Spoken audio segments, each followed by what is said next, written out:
Weekly Bits. Hey everybody and welcome to Immersed Gamer's Weekly Bits, bringing you the new news on games. Recently we have seen both PlayStation and Microsoft host the initial launch for their new consoles, and both have sold over 1 million within the first 24 hours. However, whilst Microsoft launched in 13 territories, Sony must be feeling quite smug as the PlayStation only arrived in the US and Canada as a preemptive strike on the Xbox's home turf.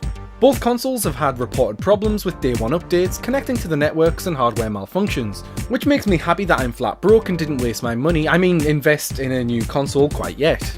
The PlayStation is yet to launch in Europe at this time, which is a real shame because I heard that Flowers looks fantastic. In other news, Telltale Games, the company behind The Walking Dead and The Wolf Among Us, have announced that they will be working on a game based in the Game of Thrones universe, leaving us all wondering what they have in store. To me, I'm guessing it's a lot of twiddling the thumbsticks and some quick-time events. The upcoming Call of Duty Ghost DLC has also been leaked on the same weekend as the Xbox launch party, which just goes to show, leaking some footage of yourself onto the internet is still the best way to get yourself noticed by thousands despite bigger things happening elsewhere.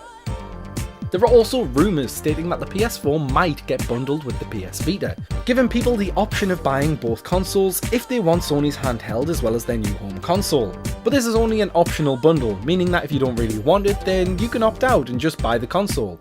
It's not as if they're forcing the consumer to buy anything extra, adding on a couple of hundred onto the console's price.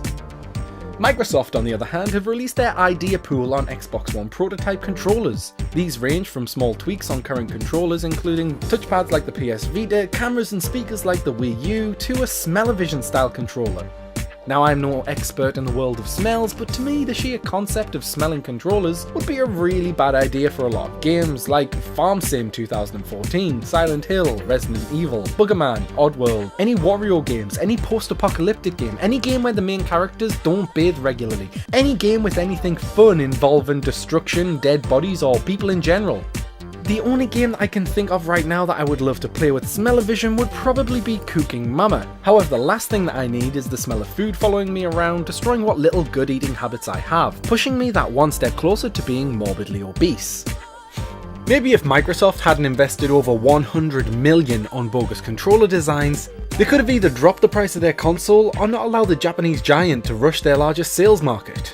And that's about all I have for this week. Let us know what you guys think on the console war down below and tell us who you think will prevail. The top comments might just make it into next week's video. I've been Immersed Jim, this has been my Weekly Bits, and I hope to see you next time on The Weekly Bits.